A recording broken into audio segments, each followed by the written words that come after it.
That's a gay-ass podcast. What? That's a gay-ass podcast. A what? A really, really, really gay podcast that we call That's a Gay-Ass Podcast. That's a gay-ass name for a gay-ass podcast. Welcome back to That's a Gay-Ass Podcast, the podcast that asks, whose fault is it that you're gay? It is me, Eric Williams, and speaking of who I blame for making me a gay girlina, it's Broadway, babe. It's my love of the musical theater art form, which is why I've decided to unpack my recent trip to New York City, where I saw 5 fucking Broadway shows. 3 of those, I saw them in one day. I know. What was I thinking? But you know what? To unpack what I was thinking, I brought on a good Judy of mine, whose name is Jay Marcus, to discuss those 5 Broadway shows. Jay has not only seen all of these shows, but is also a co-producer on a couple of them.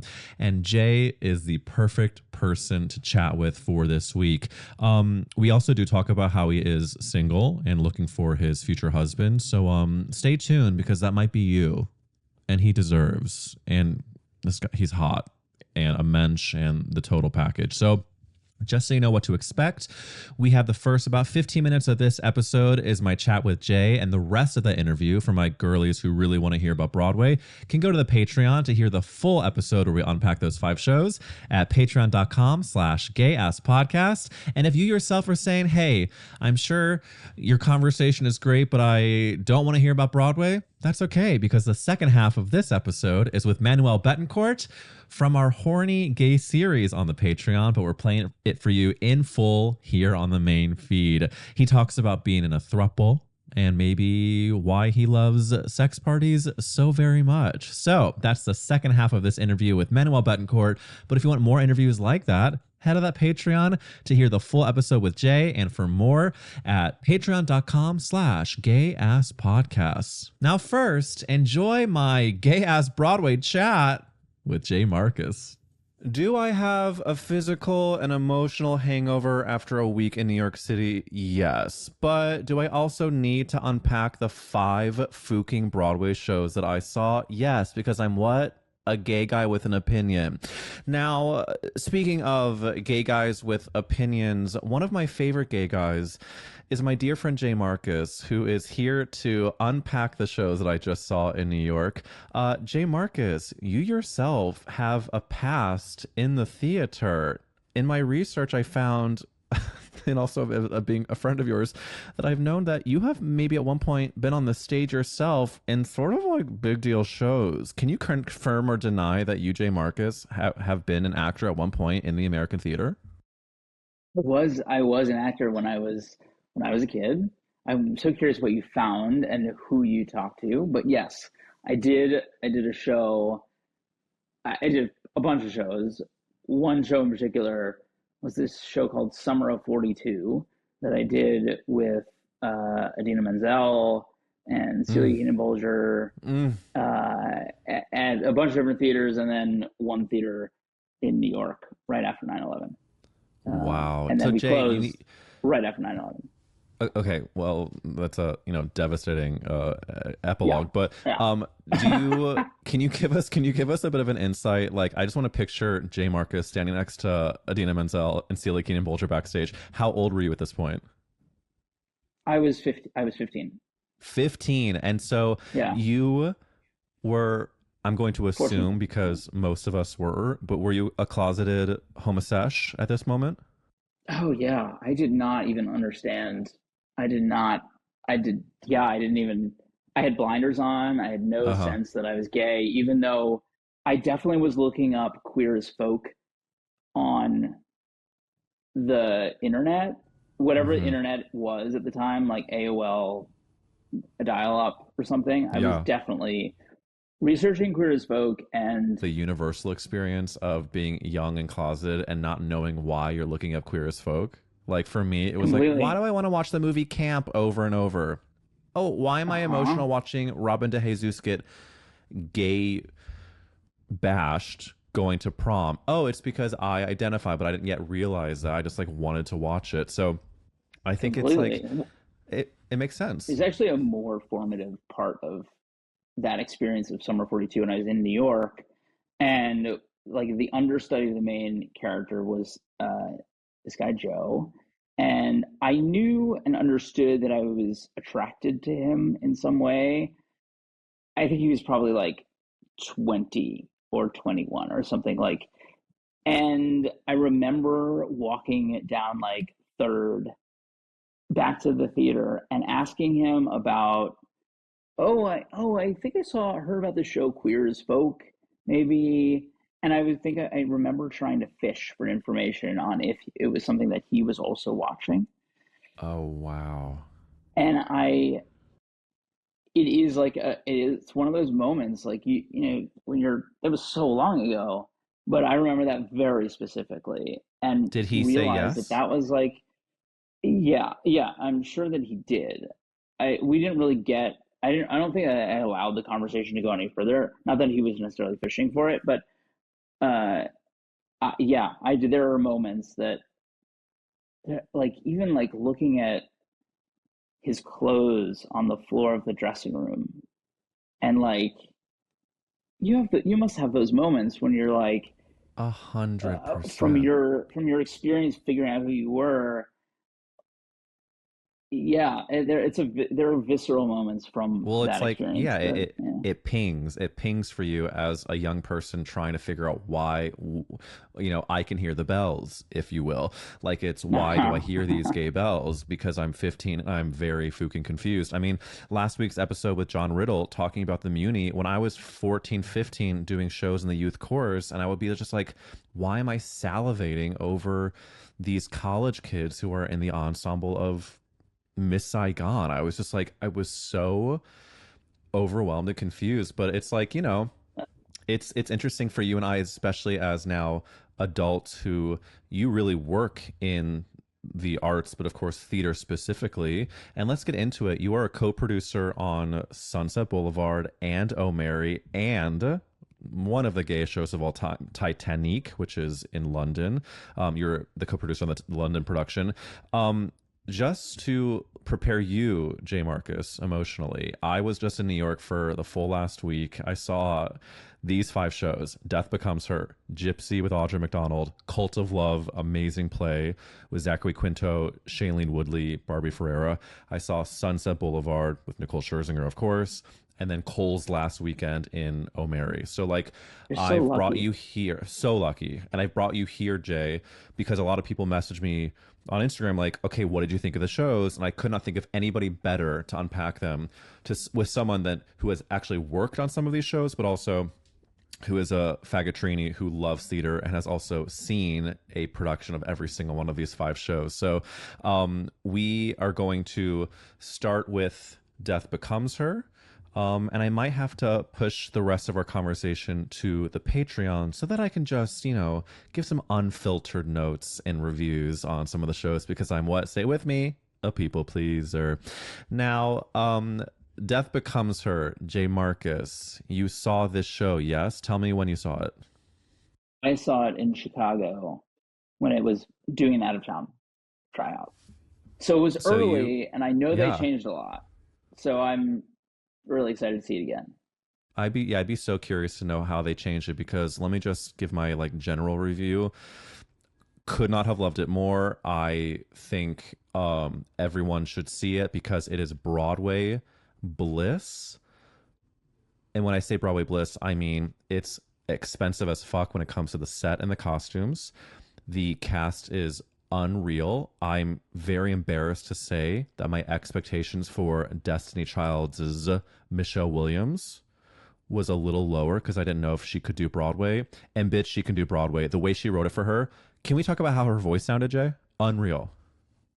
Yeah, unreal. I do truly think, though, even in Chicago, and I assume it's the same in New York, but her entrance is more than the sum of all of the parts of her character. Yes. Like I would actually watch video of that moment over and over again, and somebody needs to like bootleg that. I should not be promoting that, but like somebody should have filmed that. No, I feel like bootlegs are bootlegs really like unofficial acceptable legal behavior, which of course I don't want anybody to like you know, have their fucking phone out full brightness during a show and ruin my experience. But do I want to see Michelle Williams maybe belt for 30 seconds? What do they call, Jay? What do they call like the code word for slime bootlegs? tutorials? Yeah, slime tutorials. I literally just went through this because I did this. I can't remember if I told you about this, but I did this like group. I had a bunch of people come over and sing through A New Brain. Yes, I saw that on the internet. Bill Finn show. Yeah, I've been trying to like friends who I know are like wildly talented, and I asked them what show have you dreamed of doing? Like, let's just do it. So George Salazar is a friend of mine, actor, was in Be More Chill, and he was like, I've been dying to do A New Brain. So he basically like cast it with a bunch of like crazy talented folks, most of whom sight read the entire score, and had this great composer performer, Brett Ryback, who played the whole show, and we sat around and just like drank and ate and basically watched A New Brain in my living room. And it was like so gay. But sorry, great. I mentioned that because I was like looking for a bootleg of it to just get a sense of what the show actually did you find one? Because I'd never seen it. Yes, it does exist. I saw New Brain with I think Lin-Manuel Miranda did it in New York at City Center with Karen Olivo and Jonathan Groff, who is my future second husband. I'm just making sure if he's listening. I also want to just like shout out one of the hottest ensembles is in Death Becomes Her. Mikey Graceffa, who has a great episode of That's a Gay Ass Podcast. He looks amazing, is so funny in the show. He has a great bit part moment. I also think it's so funny that like the ensemble, they have to be so hot because they're playing these like, you know, afters who have taken, you know, the potion, right? That like, and when they wear play basically like nothing. They wear nothing. They wear like bodysuits. I'm like, bodysuit, when they have to play like pedestrian characters, I'm like, why is the construction worker have a six pack? But the shout out that I need to give, of course, is to the leading ladies, Jennifer Simard and Megan Hilty. I feel like, are they belting their tits off? Yes. And speaking of tits, the show should be actually retitled for Broadway, Death Becomes Her, or Jennifer Simard's Breastises. Damn. At first I was like, is it giving Drag Race breastplate? No, that's all natural. It was so sexy and funny, and she has a great good rack. Yeah. Can I say that? You can. As a gay man, am I allowed to say that? You have this question that you ask people about who is your like character actress that you would like. Jay, I want to ask you right now: if the world was ending, you could only save one character actress. Who would you say? Jennifer fucking Simard. I think she is truly like. This is her moment, but also I think she has many, many, many more even greater moments ahead for her, because what she does in everything, but like in Company with Chris Siebert was genius. She is like to die for. I'm sorry, I didn't see Company and I'm pissed. However, thank you for bringing up Christopher Siebert, one of my biggest crushes on Broadway. Thank you. Yeah. And he's great in this. And he was great in Company. I'm sure. And also, I also want to. Well, since we're shouting out other Jennifer Simard vehicles and moments, I saw her in Disaster on Broadway when she played the like gambling nun, and it was. I think it will go actually on a list of like one of the best performances I've seen on Broadway. And you know, speaking of, let's just like get into. The rest of what we're going to unpack, which is Nicole Scherzinger. I think she deserves to be on the list of one of the best of all time. But I do have some other notes about some of the shows that we saw. So what I'm going to do is direct the gay-ass listeners to head to the Patreon to continue to hear Jay and I unpack these shows. Yes, we, of course, will continue to give a little bit of Death Becomes Her chat. Of course, Gypsy with Audra, Cult of Love, Sunset Boulevard, and Cola Scola's last weekend in O'Mary.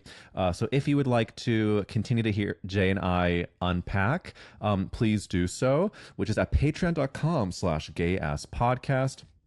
And I'll just say on the main feed that Jay Marcus is someone that you should be following. I've linked it in the description. He has been a champion of this podcast, of me, and he's a great friend, a great producer, and also hot and single. And on the Patreon, we talk about what he is manifesting for a future husband and future projects. So that is all important to say at patreon.com/gayaspodcast. Hear the rest of it there. And the next part of this episode on the main feed is going to be pulled from that Patreon. It is the horny interview with Manuel Betancourt, who is a member of a thruple. And so we talk about what that's like, in addition to his love of sex parties and the ingredients that make up the best dick pic. So enjoy this interview with Manuel Betancourt. Manuel Betancourt, a very handsome and smart writer, is on this gay-ass podcast, Horny Slaytreon series. Manuel, besides the world burning, how is your gay day going? Is it horny? Is it just gay and not horny? What's happening? Today's very chill. I think it's funny. I was talking to someone else. They're like, it's hard to get horny in times like this, and I do not agree. But today is just kind of chill. I'm glad you said that, because a friend of mine said that when he gets really anxious, he gets even hornier, but then he just says he's kind of always very horny. So I don't disagree with you. I think, just to let the listeners know the true tea of what's going on, is that you and I have both escaped LA, and we are both in Palm Springs so that we can have some clearer air. And of course, we're going to get into all the horny questions, but is your home okay? Or just like, let's make sure we check in on that first.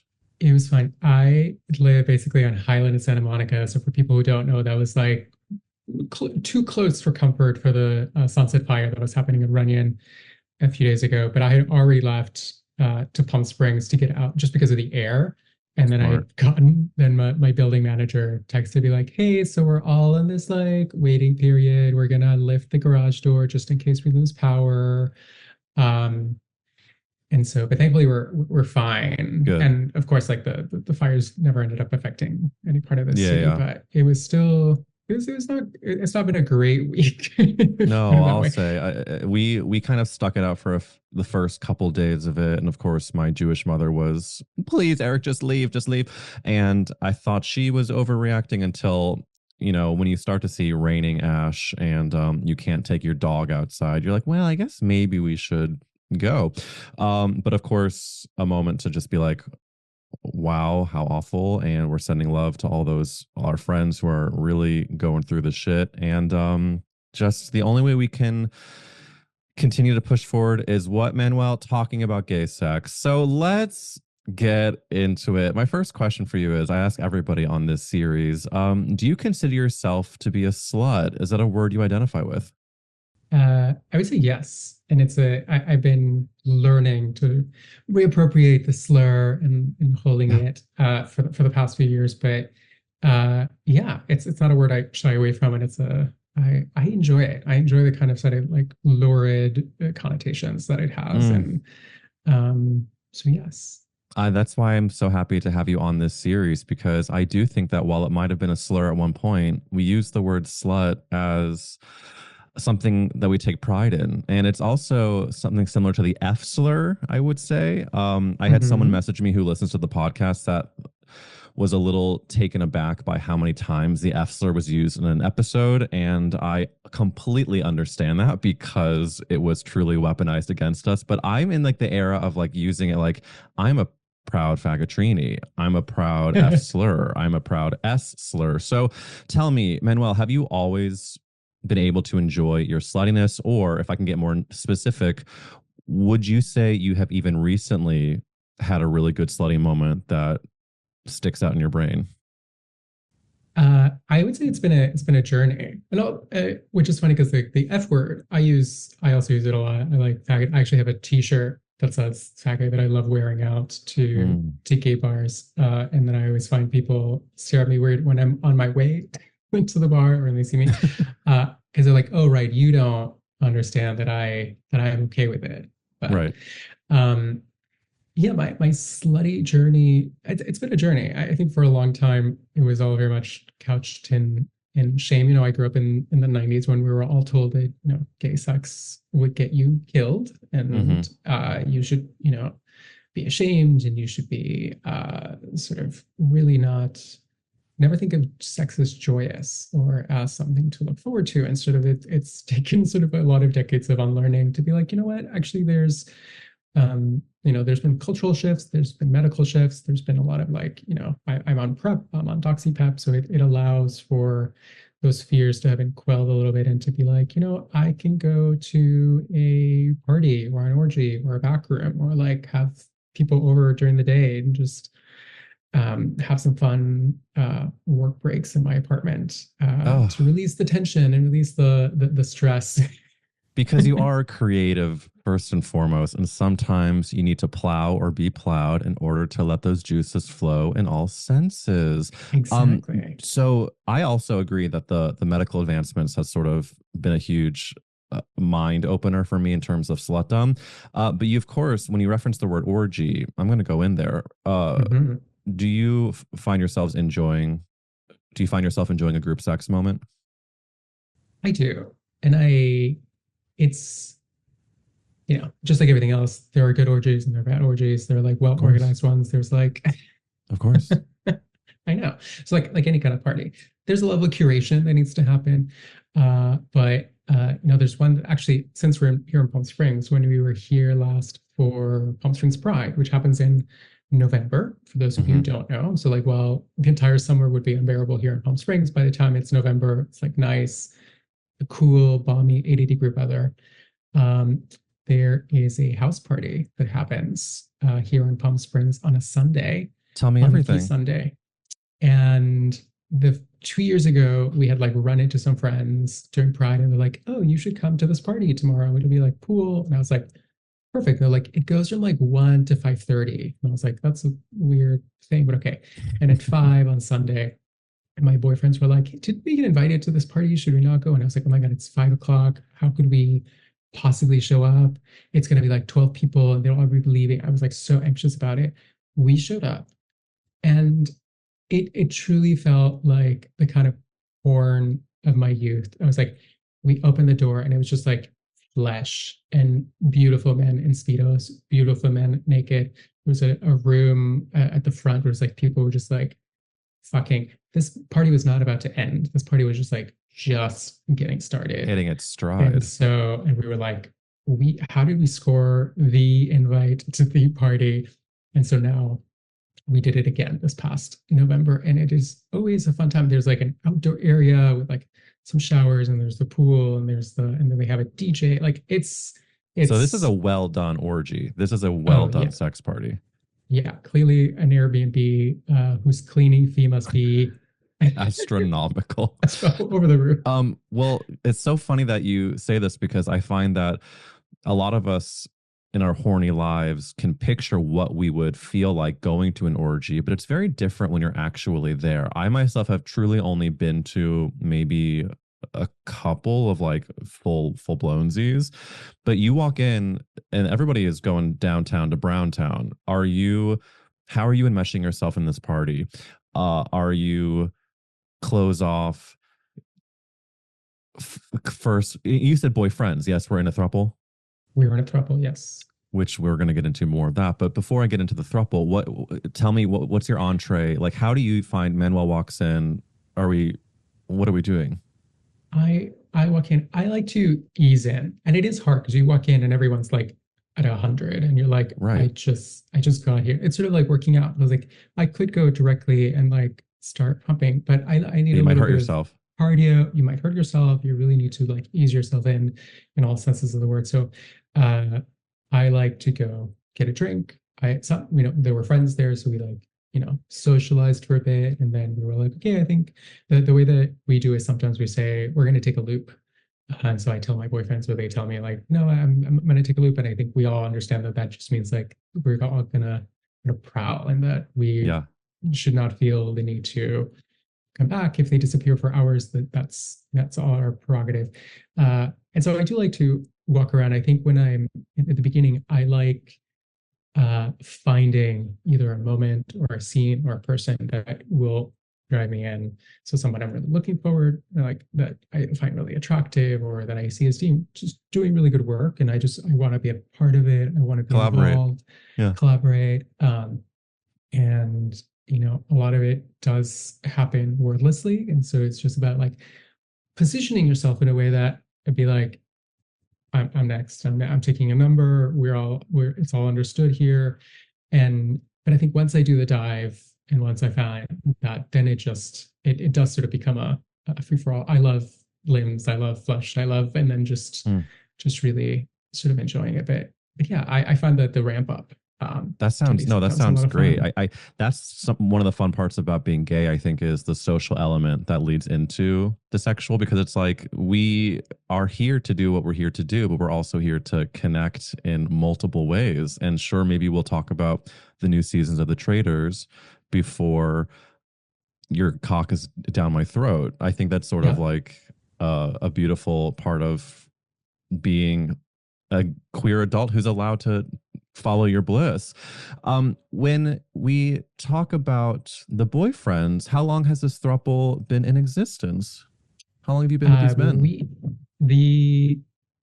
We met in Palm Springs. It is kismet almost that we were supposed to record this while I was here. It's been almost 3 years. Wow. Maybe like we're like 2.5, and they'd been together for 5 when I met them. Like they were already a couple. They already lived together.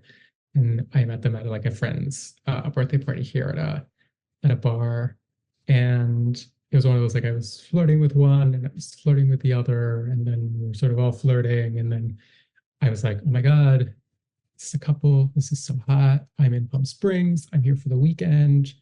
This couldn't go any better. And then they told me there was a school night, and then they couldn't take me home. Oh.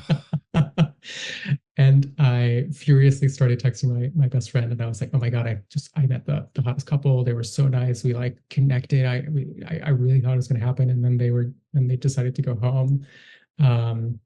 And to this day, he still mocks me because he's like, you were so despondent and you were so heartbroken that this like fun threesome didn't happen. And then of course they like invited me over for drinks the next day, and I was like, hey, we're sorry. Like, I think we should still. And then we had a lot of fun actually right here in this in this very bedroom. Wow. Yeah. So was it full penetration on this after this drinks hang? Yes, both. I'm fully versatile, which comes very much in handy when you have 2 boyfriends. And so I'm sure it does. Yeah. Are you, so as the throuple has sort of progressed, they were together for 5 years, you said, before you, and then now it's been 3 years. I'm curious about the polyamory of it all, because I don't think I've actually been lucky enough to talk to many people in a throuple. So first of all, thank you again for being such an amazing guest and being so open to talking about this. Do you find that, were you doing sort of like the traditional thing that some gay couples do, or just any couples do, which is like you kind of stay monogamous for the first chunk and then open it up? Or are you all currently monogamous? And I mean, obviously you go to sex parties, but what's the current state of affairs when it comes to bringing a 4th or 5th in? Yeah. So what was fascinating was that we met during the summer of monkeypox. Oof. And so as it happened, we were closed sexually to other people during those months out of an abundance of caution, just because we knew that it was going around. And like, so it ended up working out that during those like first few months, we were closed off sexually, with the notion that like, if circumstances were different, then we'd open it up, mostly because I was coming off of a long-term relationship that was not open. And I had been very clear that, if I embarked on anything else, that was one of my like wants, needs, wishes. And so what we've worked on Senses, basically, it is open. It is, we talked about it being like sexually open and emotionally closed. Yeah. Just because three is enough. Three, I find, is it is as fun as you can imagine, and also as challenging as you can think of. And so Yeah. I sometimes go a little crazy trying to think like what would happen with a fourth. Although if a very rich, handsome fourth would like to submit their application, I think we, in this day and age, if they have a beautiful house somewhere in Los Angeles that has like 5 bedrooms, I think like maybe we could find something to. Wait, thank you for bringing up the A, sugar daddy, and B, just sleeping arrangement of it all. Are we sleeping in a California king, Manuel? We are sleeping in a California king. Wow. And I still have my place in Hollywood, but when I'm at their place, either here or downtown, it's the three of us. I sleep like a rock regardless, so I'm usually in the middle, unaware that the two of them are like struggling to sleep or getting up or getting like, I don't know. You were born to be in a throuple. Sleep like a rock. You are fully verse, and you are clearly a team player that champions the idea of good communication while also being a great fuck. I think that you've been training for your whole lifetime to be in this throuple. Yeah, exactly. And I'm just happy that I found it and that we can then make full use of all my all my talents. Skills, talents. Yes.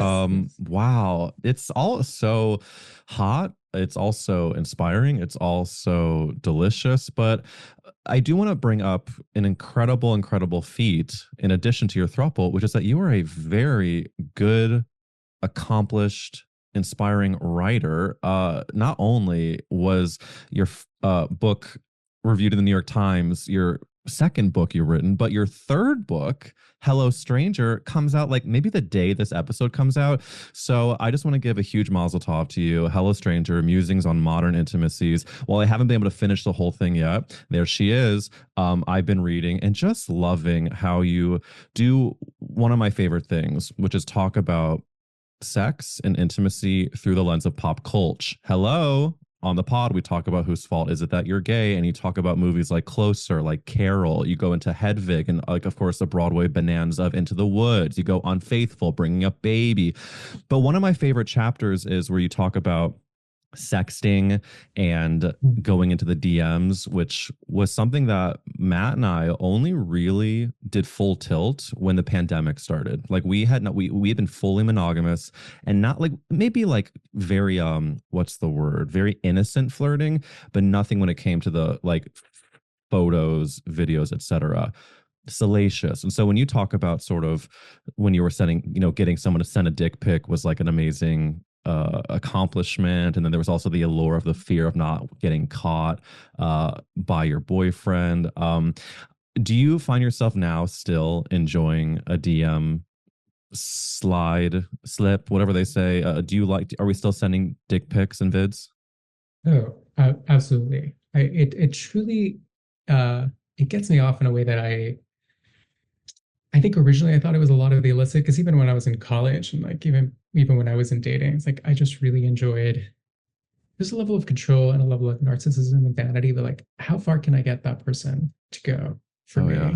Can I get them to turn on their camera? Can I get them to send me something that they tell me they don't do with anyone else? Whether that's true or not, or whether they're just indulging me in my fantasy. But even that alone is kind of hot, that like they think that they know exactly what I want. And so I love the kind of like performative sort of flirting and the sense that I can get a guy to do what he's not supposed to, or what he's never done before, or what he never thought himself he would allow himself to do.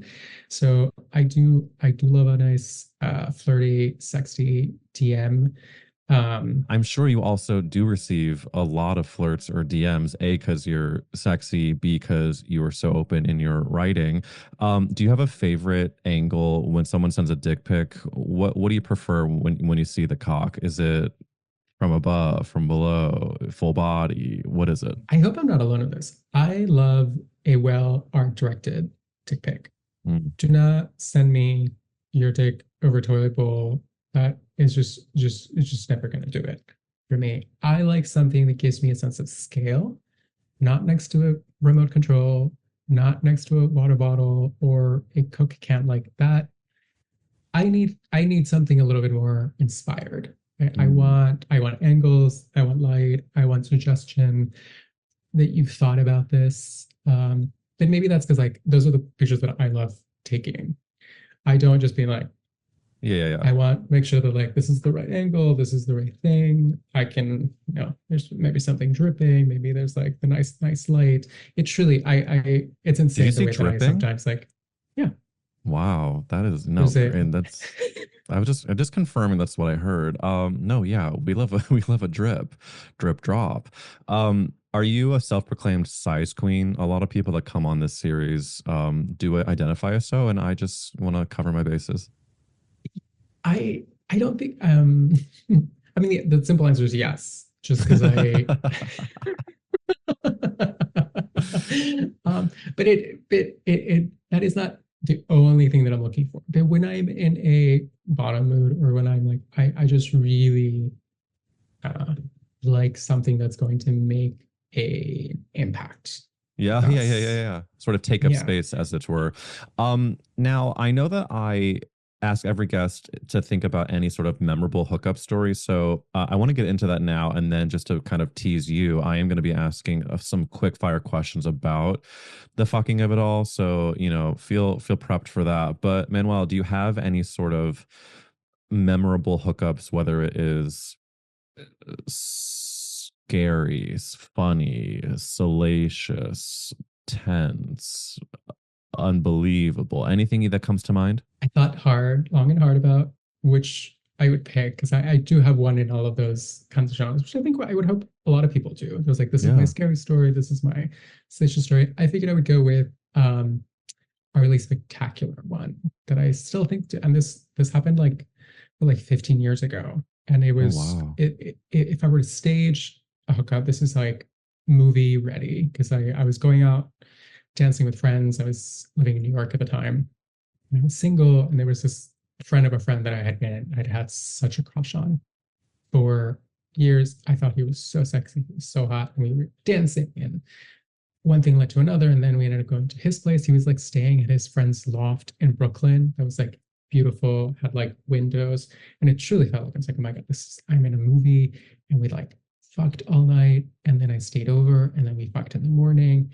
And then we watched some TV, and then we fucked in the shower, and then we fucked on the floor. And I spent the entire weekend there. And to top it all off, as a kind of origin story, the TV that we watched the entire weekend was season 3 of RuPaul's Drag Race, which was my first ever encounter with Drag Race. What were the queens on season 3? Do you remember?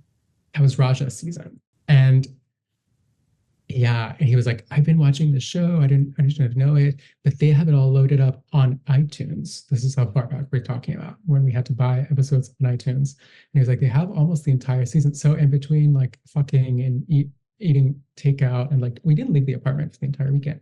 We were watching Drag Race, and I fell in love with the show. And of course, nothing else happened afterwards. He was like, I just came off like a long-term relationship. I'm not really interested in anything else. And of course I was like heartbroken as only like a young gay kid in New York could be. And I was like, but it was so perfect. It was so beautiful. This was like it was like almost like a montage, like a rom-com montage. It's like, to me, it sounds like freshman year of gay university in one weekend. Absolutely.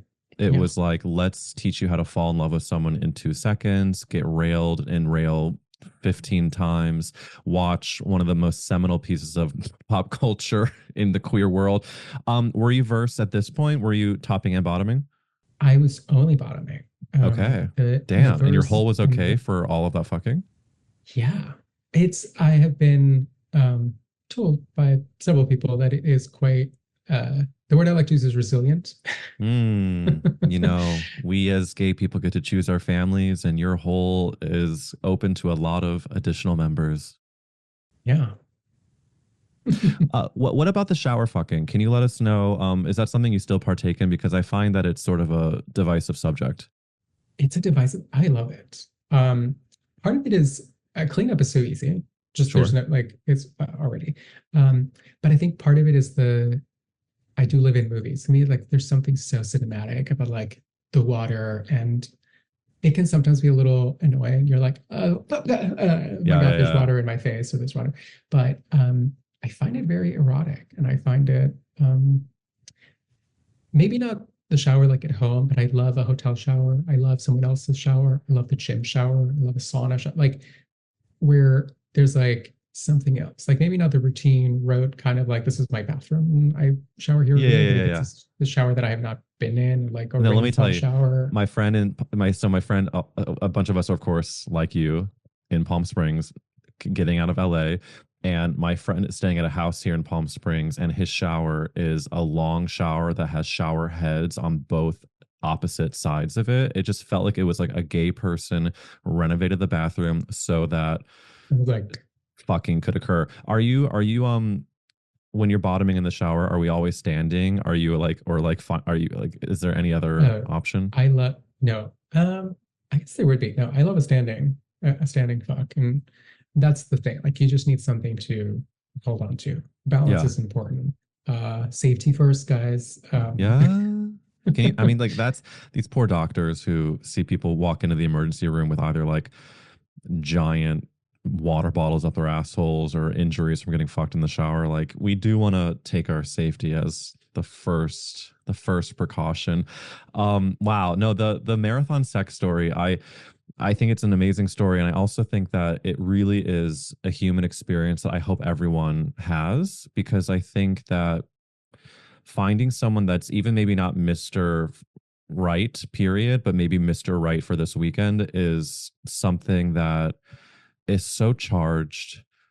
The world stops, and it's the only time you can really not look at your phone and feel complete. Absolutely. If you're trying to fill that void, you might as well fill it with someone who's like just really gonna filling you really for a weekend. Yeah. Wow. God, that's so good. I actually like looked at the clock, and I cannot believe we've already been speaking for almost half an hour. God dang it. Let me get into a few more questions. Something else that you talk about in your book that I really, really connected with was the idea of sort of finding who you were as a sexual being through online flirting. Of course, like when we're talking about growing up and going into chat rooms, reading erotica. I was nifty.org. I was a very big proponent of the erotica stories there. But you also talk about man roulette, which was like chat roulette, but where, of course, it's just gay men. Can I just tell you a quick, like one sentence anecdote, which is that I was very early in my slutdom. I was like 19, 20, and I was on menchats.com. And like, which for anyone who doesn't know, was an international global chat room. And I ended up chatting with this guy who was very hot, who lived 2 blocks down from where I was in New York. And it was one of my first times I ever met someone from online. And I went to his place scared out of my mind, but we did end up hooking up for months. Isn't that crazy? Oh my God. That's amazing. Yeah. I love, I was I remember fondly Manchats. I was also on DudeTube.com, DudeTube. That's so good. That's so good. It was a chat room with like video. Like there was a lot of I did a lot of cam stuff in my 20s. A lot of it was like, it just felt really safe, right? Like it's like, well, no, fluids are being exchanged. There's no bodies. And so that's how I felt. Like a really Did you show your face? Sometimes when I could make sure that they did not live 2 blocks away from me.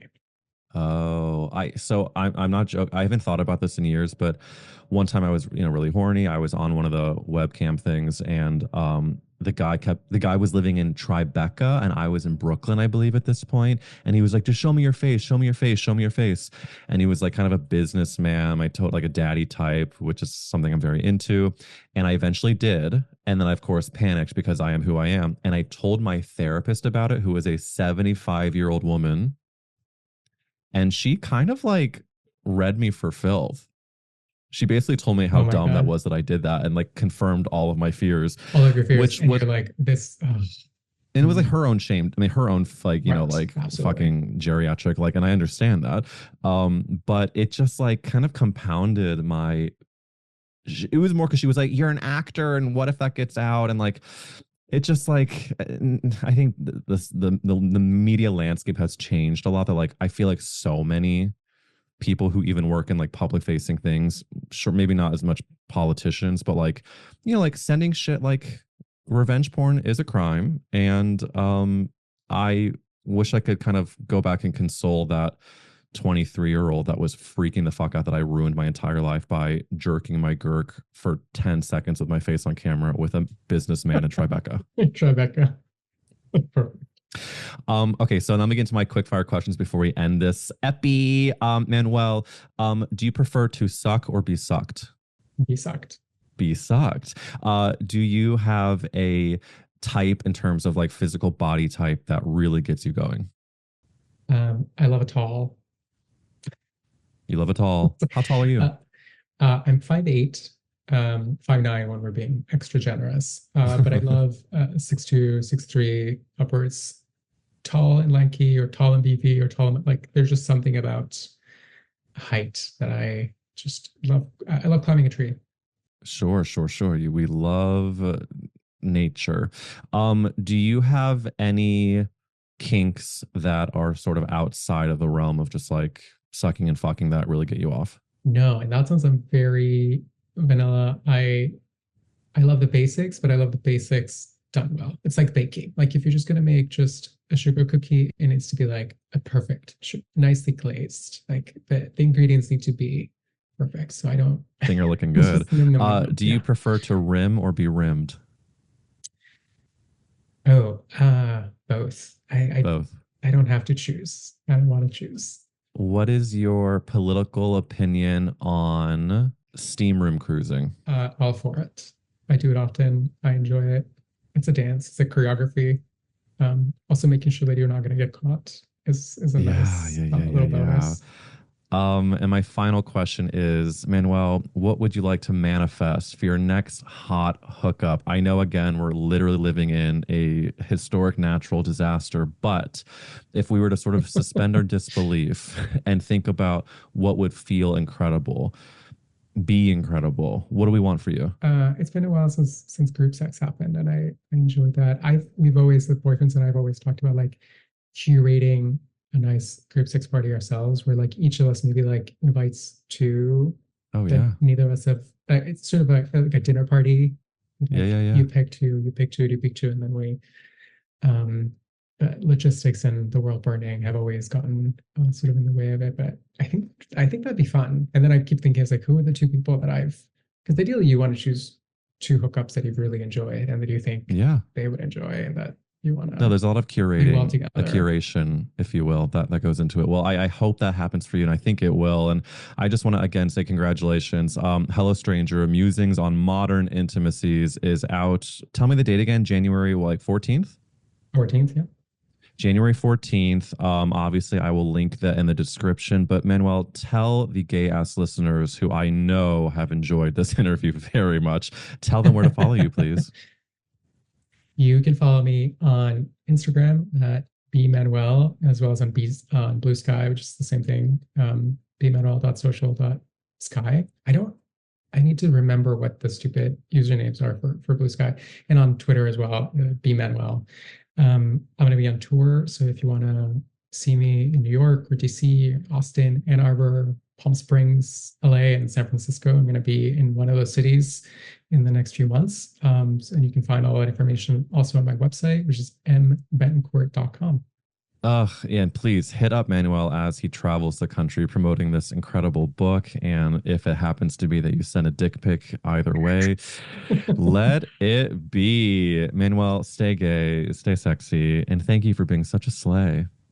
Oh, thank you. My pleasure. Thanks for listening to That's a Gay Ass Podcast with me, Eric Williams, and our incredible guests, Jay Marcus and Manuel Betancourt. Of course, if you want to hear the full interview with Jay about all the Broadway shows and my, notes, maybe a little bit of critiques, go to patreon.com/gayasspodcast. And if you want more episodes like Manuel's really fucking hot and horny chat about sex parties and beyond, that is patreon.com/gayasspodcast, and you'll find a bunch more like that there.